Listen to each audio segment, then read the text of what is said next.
Buenas tardes con todos los presentes.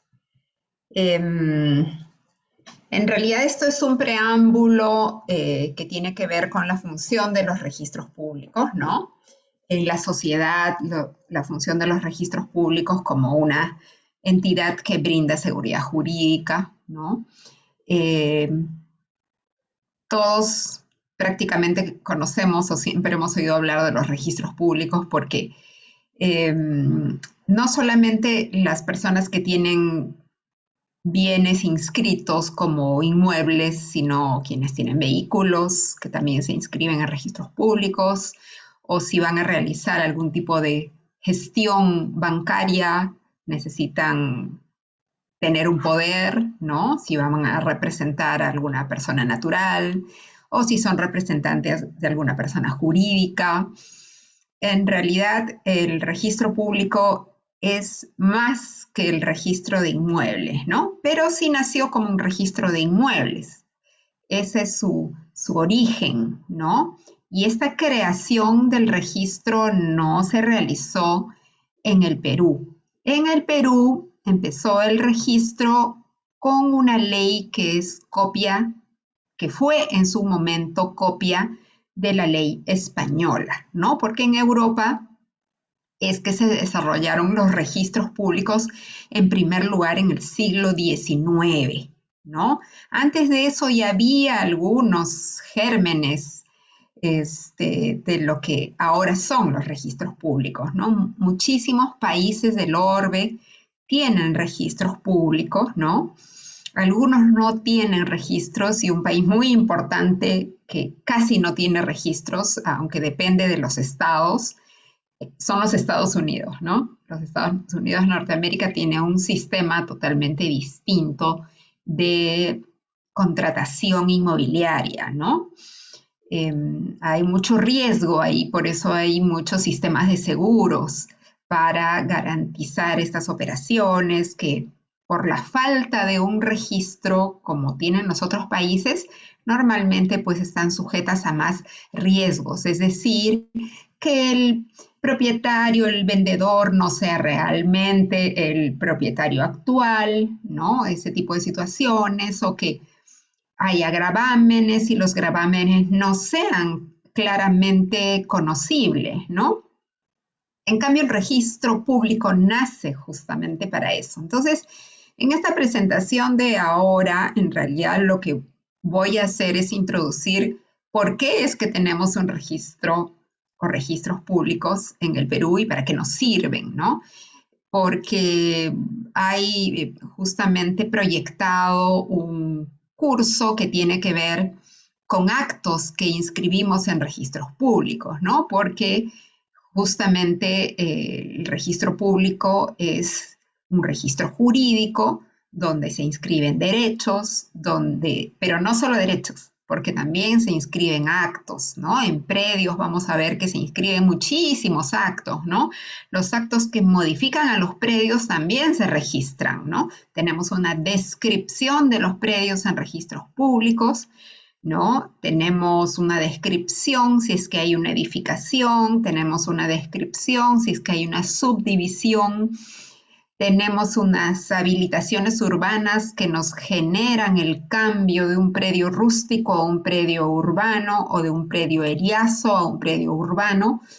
Todas estas situaciones que son urbanísticas también terminan en registros públicos, ¿no? O sea, hay muchísimas situaciones de la vida diaria de los ciudadanos que terminan en registros públicos. Por eso vamos a hablar del registro también como un mecanismo de contratación y de saneamiento inmobiliario, ¿no? ¿Cuándo es que yo tengo mi propiedad totalmente saneada? ¿En qué momento?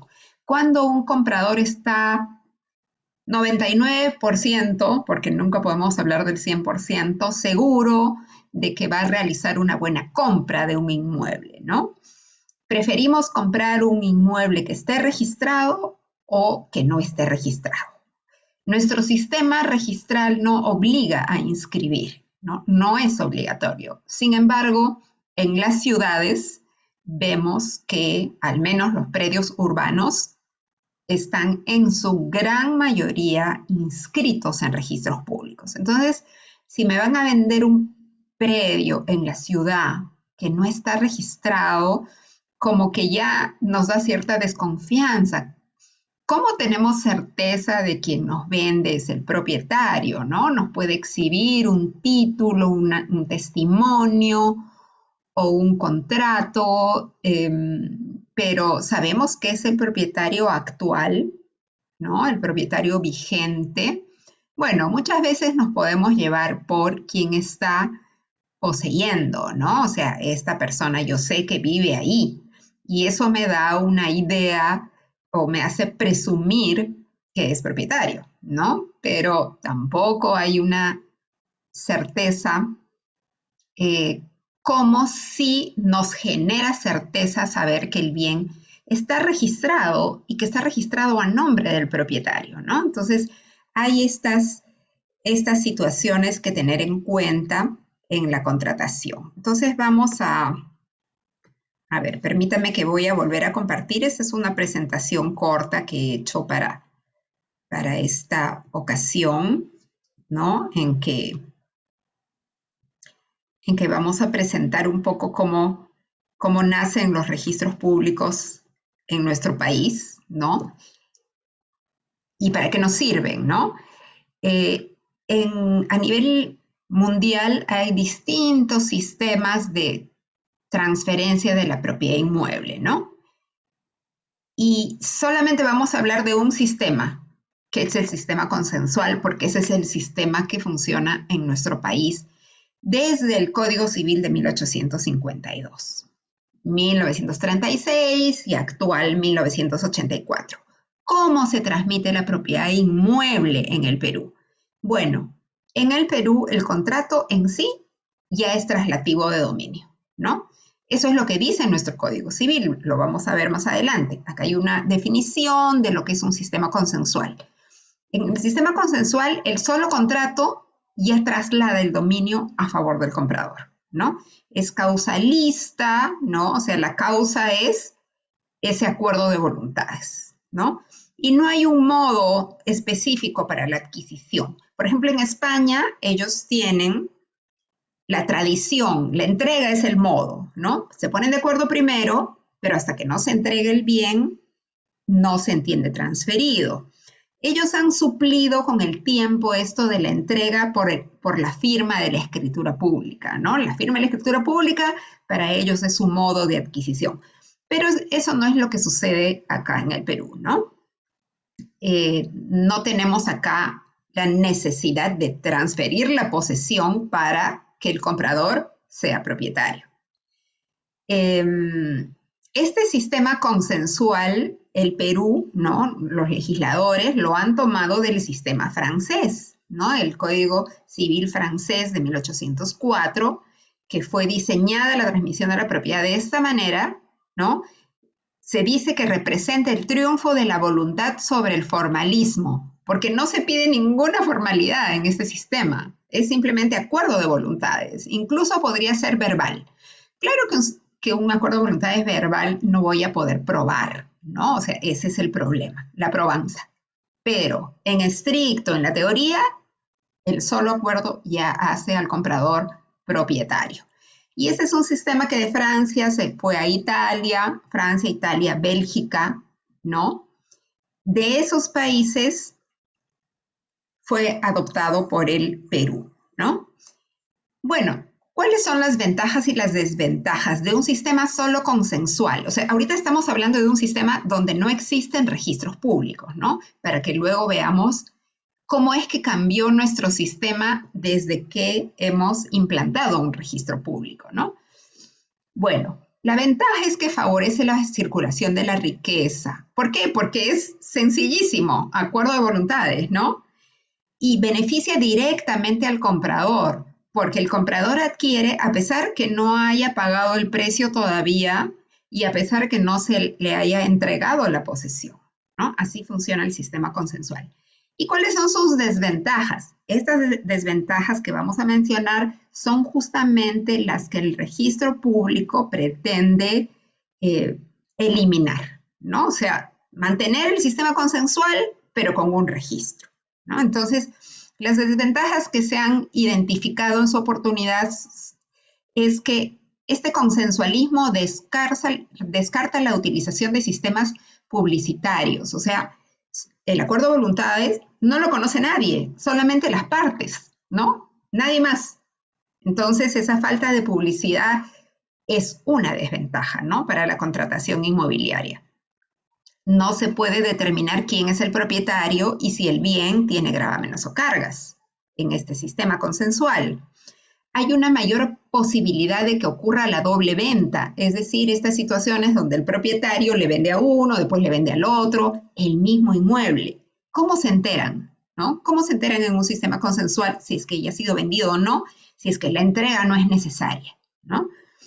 Después, alguna de las transferencias sucesivas que se realicen puede tener vicios y eso es algo que requeriría un estudio profundo de cada titulación, hacer un estudio larguísimo de todos los títulos traslativos que han ocurrido en la historia de ese inmueble, ¿no? Obtenerlos, tener certeza de que son ciertos. Si son instrumentos públicos nos dan mayor garantía, pero si no lo son, si son documentos privados, prácticamente no hay garantía, ¿no? Bueno, y un tercero puede pretender la reivindicación por mejor derecho o invocar prescripción adquisitiva, porque no hay otra forma de acreditar la propiedad. En nuestro sistema peruano, la prescripción adquisitiva es una forma de saneamiento de la propiedad también, ¿no? Y una forma de acreditar la propiedad. Bueno, y tenemos dos grandes sistemas en el mundo, ¿no? De inscripción, o sea, los países que tienen un registro público o tienen un sistema de publicidad constitutiva como lo tiene Alemania. En Alemania es un extremo, ¿no? En Alemania no puede uno ser propietario hasta que no haya inscrito a su nombre la propiedad, ¿no? Ese es el sistema constitutivo. El derecho nace con la inscripción, el derecho de propiedad. Así no es en el Perú, como ya lo hemos dicho y hemos adelantado que tenemos un sistema consensual donde tenemos un registro, pero el registro es declarativo. Es decir, declara una propiedad que ya se adquirió mediante el acuerdo, ¿no? Pero tiene un efecto importante la existencia del registro y es que a través del registro ese derecho de propiedad puede ser conocido por todos, por toda la ciudadanía, por todos los contratantes, por todos los que quieren realizar una adquisición, los que quieren, no sé, los bancos que quieren otorgar un préstamo. Bueno, los bancos prácticamente otorgan préstamos sobre bienes inscritos, nada más, porque los bienes no inscritos no se pueden hipotecar, ¿no? ¿Y por qué no se pueden hipotecar? Porque en el Perú el derecho real de hipoteca existe desde que se inscribe en registros públicos. O sea, solamente la hipoteca en nuestro país es constitutiva del derecho real de hipoteca. Todas las demás inscripciones son solo declarativas, pero con efectos de oponibilidad frente a terceros. Esa es la diferencia. Entonces, este sistema consensual viene en el Perú desde el Código de 1852, ahí está el artículo, ¿no? Donde nos dice que desde que los contratantes se ponen de acuerdo en la cosa y el precio, se perfecciona la venta, aunque la cosa no haya sido entregada o el bien, ni el precio haya sido pagado, ¿no? Esto responde a un sistema consensual. Pero ya el Código de 1852 nos habla, ahí ven en la tercera línea, como un requisito para inscribir la hipoteca, porque las hipotecas son una figura jurídica muy antigua, es una garantía que viene del derecho romano, ¿no? Y ya tenían que inscribirse en el oficio de hipotecas, porque no existía un registro público, pero sí tenían que inscribirse en alguna parte y existía un oficio de hipotecas. Pero como no existía una partida registral para un inmueble, las hipotecas se inscribían pues en libros especiales, ¿no? En esos tomos antiguos, manuscritos, uno a continuación del otro, de tal forma que los contratantes que compraban un inmueble no existía el registro, para saber si tenía una hipoteca o no, pues tenían que hacer una revisión de todos esos tomos, de todas las hipotecas inscritas en los tomos para ver si alguna de ellas recaía sobre el inmueble, ¿no? Una cosa muy complicada como estudio de titulación, ¿no? Muy complicada. Pero ya existía el oficio de hipotecas como tal. Entonces el registro público viene a ser un perfeccionamiento de este germen que era el oficio de hipotecas, que vino también de España, ¿no? Porque también España, mediante una real cédula del siglo XVII, creó el primer oficio de hipotecas, ¿no? Y eso fue traído al Perú también, ¿no?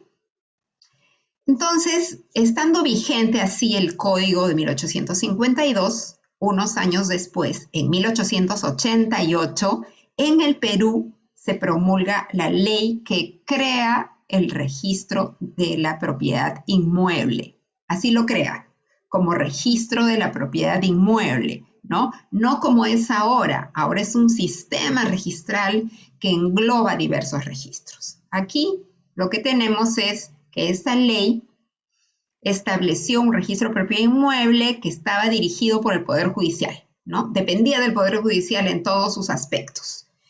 ¿Y qué decía este artículo 3? Que debían inscribirse en el registro, ¿no?, de la circunscripción territorial los contratos de enajenación, demás títulos traslativos. El siguiente artículo, que es el 4, nos habla de que se inscribían las demandas, las medidas cautelares, bueno, los embargos, porque antes no se llamaban medidas cautelares, los embargos, las demandas, ¿no?, las hipotecas. Ya lo que creó este registro fue la inscripción de cada predio de manera independiente. Y en respecto de cada predio, quién es su propietario y qué cargas y gravámenes recaían sobre él, ¿no? Eso fue lo esencial, lo inicial. Antes no tenía mucha importancia la descripción del bien, ¿no? Bastaba que el bien se identificara de alguna manera, ¿no? De tal forma que ahora encontramos algunas inscripciones que dicen antiguas, ¿no? Digamos, como el registro es de 1888, las inmatriculaciones antiguas de los predios a veces solamente decían inmueble denominado Fundo San José, de propiedad del señor Juan Victorio Pérez, ¿no? Y no había una descripción, solamente una denominación. ¿Por qué? Porque en el pasado no era tan importante conocer la descripción exacta física de los predios. Estamos hablando del siglo XIX y de los inicios del siglo XX, ¿no? Ahora es impensable que el registro admita una inscripción que no tenga todos los detalles precisos de la descripción del predio, que no tenga coordenadas UTM, que no tenga planos visados. Es decir, ahorita, en la actualidad, la descripción del predio es tan importante como la inscripción del título de propiedad, ¿no? Han pasado a tener exactamente el mismo valor. Bueno, entonces este registro que se crea en 1888 es un registro declarativo, ¿no? No es que el registro dice solamente voy a ser propietario y se inscribo, no, porque el registro en el Perú no tiene ese efecto, ¿no? El efecto primero fue de oponibilidad, es decir, si una persona compraba un inmueble con hipoteca, si la hipoteca no estaba inscrita, pues no era oponible al comprador. El comprador, o sea, ya el acreedor hipotecario ya no podía ejecutar esa hipoteca si es que había sido transferida a un tercero y la hipoteca no estaba registrada, ¿no? ¿Qué es lo que ocurre ahora? Pero esto empezó a ocurrir recién cuando se creó el registro público en el Perú, ¿no? El Código del 36 también repite esta forma consensual de transmitir la propiedad, ¿no? La sola obligación de dar una cosa inmueble hace al acreedor propietario de ella, salvo pacto en contrario. Bueno, salvo pacto en contrario es cuando yo pacto una reserva de propiedad, por ejemplo, ¿no? Yo digo, no, hasta que no se me pague íntegramente el precio, pues no transfiero la propiedad, pero ese es un pacto especial que algunas personas, pues, celebran, ¿no? Entonces, el Código del 36 introduce algunos principios registrales, ¿no? El Código del 36 ya nos habla de la oponibilidad, nos habla de la fe pública, de la legitimación, que son principios que lo que buscan es moldear cuáles son los efectos de las inscripciones en el registro público y hacer que eso esté claro para todos, sobre todo para el Poder Judicial, ¿no? Porque cuando surgen algunos problemas de conflictos, ¿no? Y el Poder Judicial va a decidir, el Poder Judicial decide en base a estas normas, ¿no? A las normas que rigen los registros públicos para hacer valer los derechos inscritos, justamente. ¿Qué más? Código del 84, tenemos ahorita el artículo 949, que también nos habla de la transferencia de la propiedad. Este es muy similar al del Código del 36. La sola obligación de enajenar un inmueble determinado, porque si es un bien futuro, no funciona, ¿no? El bien futuro está sujeto a condición de que llegue a existir, ¿no? Hace al acreedor propietario de él, salvo disposición legal distinta o pacto en contrario, igual.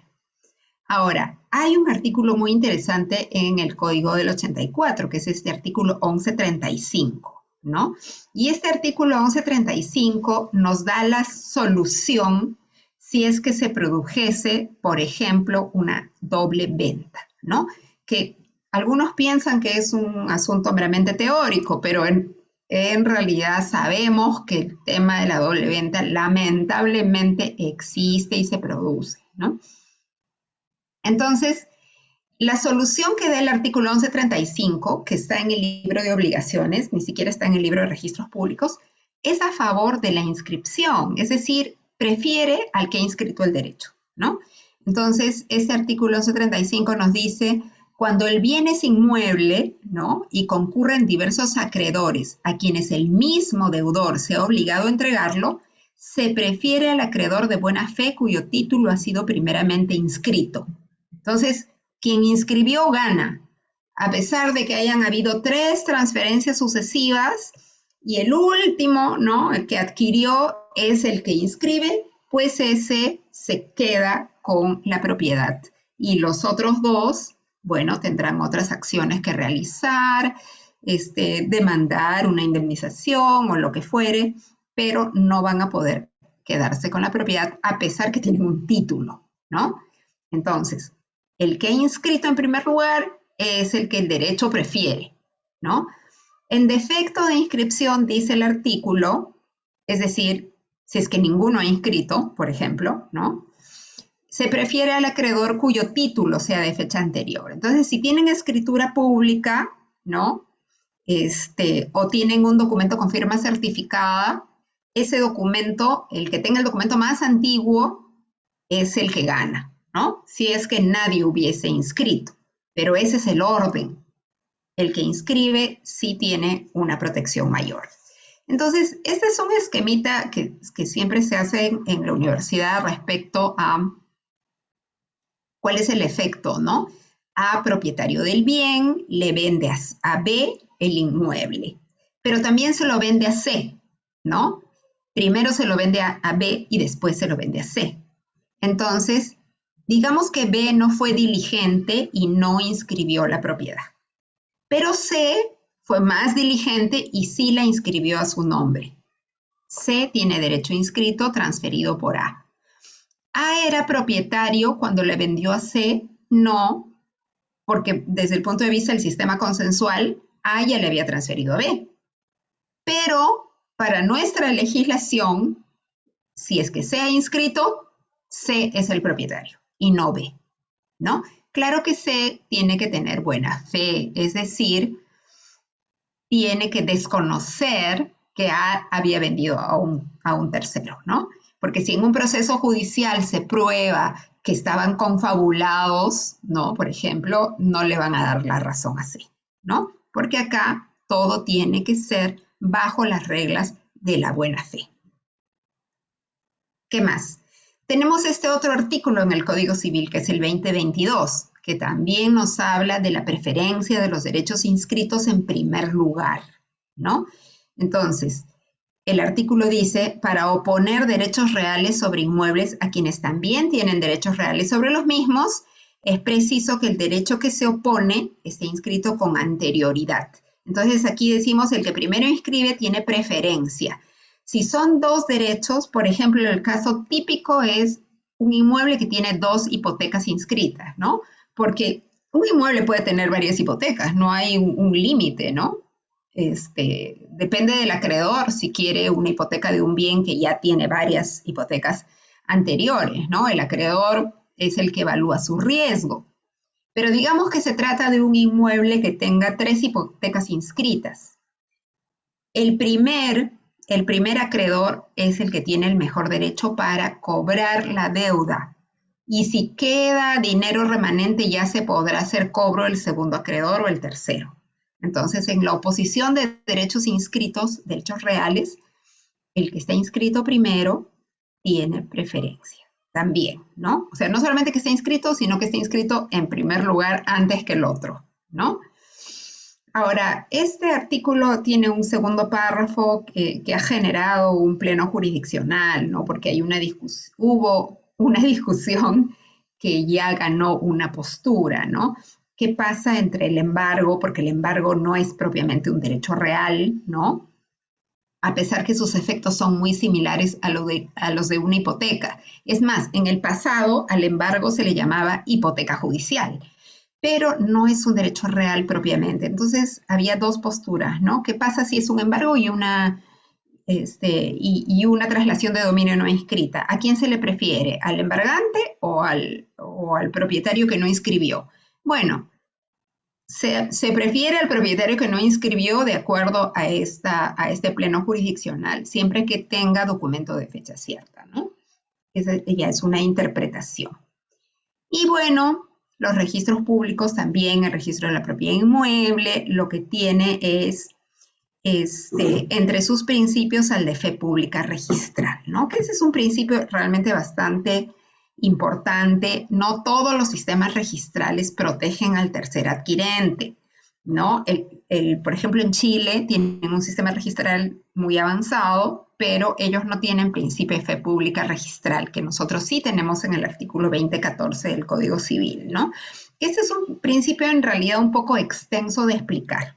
Y porque estamos haciendo una clase introductoria, simplemente he puesto ahí el texto modificado, porque este texto ha sido modificado por la ley 3313 del principio de fe pública que protege al tercero que ha comprado, a pesar que el derecho de su transferente era nulo, ¿no? Ese es el efecto convalidante que tiene el registro público para un tercero que está en esa situación. Y ahí está el esquema de la fe pública, ¿no? A, que es titular registral, le vende a B, pero esa venta es nula. Está inscrita, pero es nula, ¿no? B le vende a C, la venta es válida. Si el tercero tiene buena fe, no importa que la venta anterior sea nula. Esa nulidad no arrastra a C. ¿Por qué? Porque se inscribió y se basó en la titularidad de B inscrita, ¿no? Entonces, un ejemplo más del efecto del registro, ¿no? Ahora, aquí pasamos simplemente a una ya casi última parte donde hablamos sobre qué registros se integran ahora, ¿no? Porque hemos visto la ley de 1888. Se crea el registro de la propiedad inmueble, punto, ¿no? Como único registro. Pero ahí en simultáneo, digamos, en los años siguientes, se crearon registros que eran complementarios al registro de la propiedad inmueble. ¿Qué registros eran complementarios? Registro de mandatos y poderes, ¿no? Porque si alguien va a inscribir un contrato de compraventa y el vendedor es representado por una persona natural, pues ese poder se inscribe en el registro de mandatos y poderes. Y el registrador revisa el registro de mandatos y poderes, ¿no? Es un complemento en la calificación. ¿Qué pasa si el propietario es una persona jurídica? ¿Cómo saber quién es su representante, quién es su gerente o quién es su apoderado? Para eso se creó el registro de personas jurídicas, para que el registrador consulte con ese registro también y verifique si es que en verdad esta persona es la representante, ¿no? Si existe la persona jurídica, es decir, ¿no? Son registros complementarios. Registro de sucesiones intestadas, registro de testamentos, todos esos registros son complementarios a los registros de bienes, que son los principales. Llámese registro de la propiedad inmueble o registro de bienes muebles, ¿no? Acá en este esquema tenemos cómo se ha agrupado en la ley de 1994, o sea, 10 años del Código Civil, a los registros que ahorita integran el sistema, ¿no? El registro de la propiedad inmueble, el registro de bienes muebles, ahí está el vehicular, por ejemplo, que es el más importante, ¿no? En registro de bienes muebles, el registro de personas jurídicas que pueden ser mercantiles, pueden ser sociedades mineras, pueden ser sociedades de hidrocarburos, pueden ser comités, asociaciones, cooperativas, comunidades campesinas, ¿no? Y el registro de personas naturales que inscribe estos actos relevantes que celebran las personas naturales y que tienen incidencia en el ámbito patrimonial, porque eso es lo que le interesa al registro, el ámbito patrimonial. Y solamente respecto de la propiedad inmueble es que les he puesto el cuadrito, de los otros no, porque nos estamos centrando en este registro en especial, ¿no? Entonces, en la actualidad, el registro de la propiedad inmueble está conformado por estos 5 registros que están enumerados acá, siendo el más importante por su magnitud el registro de predios, ¿no? El registro de predios es el que en la actualidad integra ese registro de la propiedad inmueble antiguo, creado en 1888, integra lo que era el registro predial o registro predial urbano que se creó para los asentamientos humanos, para las asociaciones de vivienda, ¿no? O provivienda, lo que se llamaban, lo que tenía la denominación de o asentamiento humano, que antes era barrio marginal, que luego fue pueblo joven, ¿no? Ese registro y el registro de predios rurales, que también tenía una legislación especial. Estos 3 se fusionaron y funcionan desde el año 2004 como registro de predios. Y en este registro se inscribe todo lo que tenga que ver con los predios, tal como lo describe el Código Civil, ¿no? El Código Civil tiene una parte en derechos reales que regula la propiedad predial, es decir, la propiedad de los predios que son un tipo de bien existente, ¿no? Porque hay una gran variedad de bienes. En este registro también está el registro de naves y embarcaciones, el registro de concesiones para la explotación de servicios públicos, el registro de áreas naturales protegidas, el registro de derechos mineros, ¿no? Pero por su magnitud y por la amplitud de los actos que se inscriben, el registro de predios es el más importante. Y justamente en el registro de predios es que nosotros podemos llevar a cabo el saneamiento, ¿no? El saneamiento físico legal de un predio, al que nos referimos en un inicio, ¿no? Porque, bueno, hay definiciones, esta definición que les he puesto acá ha sido una creación personal para fines didácticos, porque el saneamiento es un concepto grande, ¿no? Un concepto vasto que involucra varios puntos, ¿no? Físico legal, ¿no? Físico y legal. O sea, hay 2 aspectos de saneamiento inmobiliario, ¿no? Bueno, entonces, este saneamiento físico legal puede ser definido como un conjunto de procedimientos técnicos y legales destinados a obtener los documentos idóneos ¿para qué? Para adecuar el registro a la realidad física del predio. Ese es un aspecto, la realidad física del predio, ¿no? Si es un predio rústico, si es un predio rural, si pasó por un proceso de habilitación urbana, si solamente lo empezó y no lo terminó, si tiene una edificación, si la edificación cuenta con numeración, si hay un edificio, si hay un régimen de propiedad exclusiva y propiedad común, todos esos procedimientos que tienen que ver con el predio. Pero no solo eso es el saneamiento también adecúa en el registro la información relativa a la titularidad del predio, ¿no? Un predio saneado es un predio que está inscrito a nombre de su propietario. Si yo no tengo un derecho inscrito, pues estoy en desventaja en la contratación inmobiliaria. Entonces, en conclusión, el ámbito del derecho registral en sí es bastante amplio, involucra muchos temas, ¿no? Los temas que se proponen en este curso que se va a dictar se refieren al saneamiento físico del predio, ¿no? ¿Qué actos tenemos como parte de un saneamiento físico del predio? El primer acto es que si el predio no está incorporado en el registro, ¿cómo es que hacemos para incorporarlo, ¿no? Un predio que no está inscrito en registros públicos, ¿cómo hacemos para incorporarlo? Digamos que ya está incorporado. Bueno, ¿cómo hacemos para sanear su descripción física? Para consignar en el registro cuáles son las características actuales que tiene, para que coincida esa información del registro con la información de la municipalidad. Porque si yo voy a hacer cualquier acto que requiere una licencia municipal, pues no me va a ir bien si es que no tengo saneada la descripción física del predio, su área, linderos y medidas perimétricas. Después, si yo compro un predio rústico, ¿lo puedo partir? ¿No? ¿Cómo lo puedo independizar? ¿Lo puedo subdividir? ¿Cuáles son las áreas mínimas? ¿Ante quién hago el trámite? ¿Puedo dividir como yo quiera o no? En realidad no, porque el derecho urbanístico nos da limitaciones. Eso también es un tema que se abordaría, ¿no? ¿Cómo llevar a cabo una habilitación urbana? Si es que ya es una habilitación urbana que se ejecutó sin permiso, ¿qué otro mecanismo tengo para proceder a habilitarlo? Después, ¿qué pasa si realizo una edificación, no? ¿De qué formas puedo inscribir mi edificación? ¿Hay normas para regularizar o simplemente si ya no obtuve una licencia ya no puedo hacer nada, ¿no? Justamente para eso se ha dictado normativa.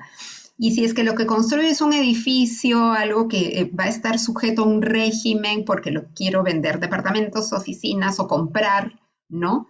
¿Qué es lo que debo exigir? ¿Qué cosa es lo que debe estar inscrito? ¿Cuáles son los procedimientos para llevar a cabo las declaratorias de edificación?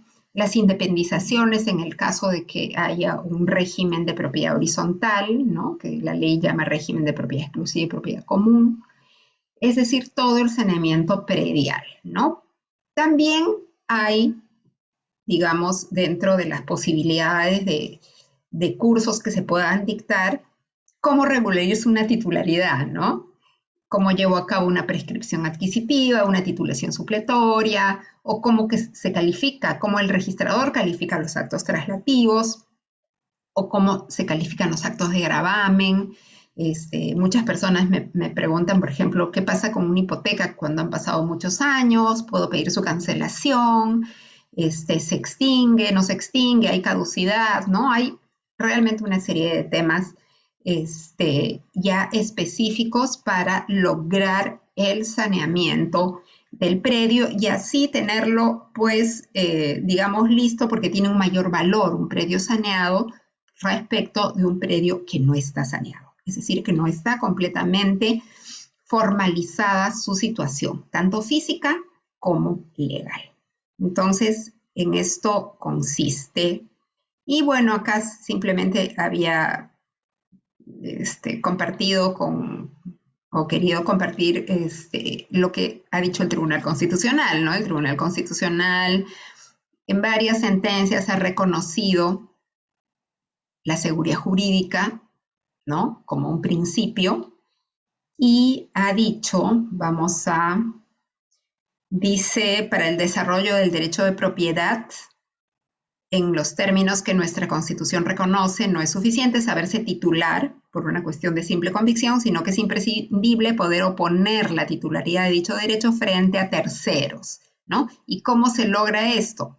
A través de la inscripción del derecho de propiedad en un registro público, ¿no? Y ahí ese derecho de propiedad trasciende su condición de tal, se convierte en una garantía institucional para la creación de riqueza.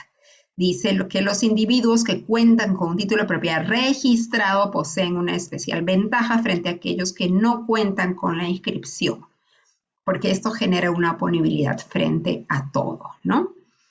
Y eso también lo dijo esta otra sentencia del año 2015 como un reconocimiento a la función importante que cumplen los registros públicos, ¿no?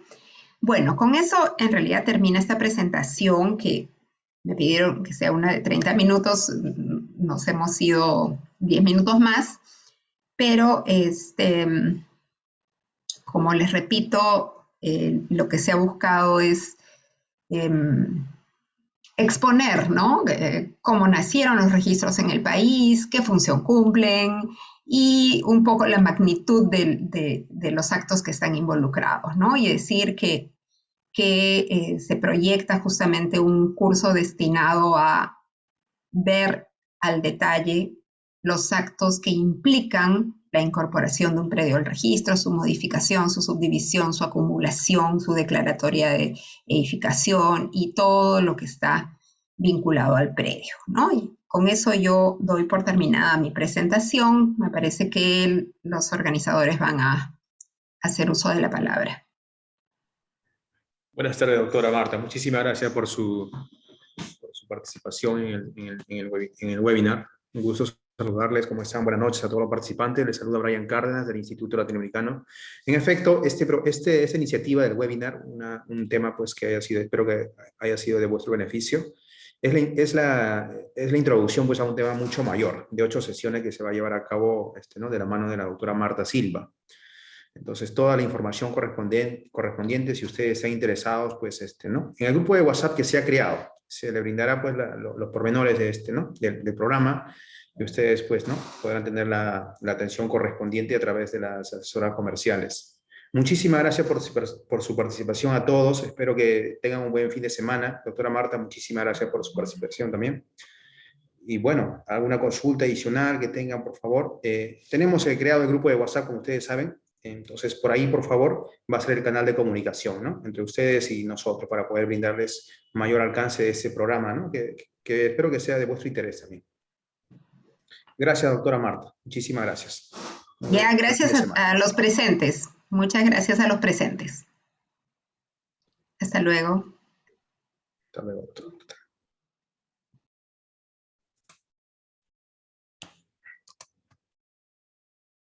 Bueno, se va a proceder a cerrar la sesión. Buenas noches a todos. Buen fin de semana.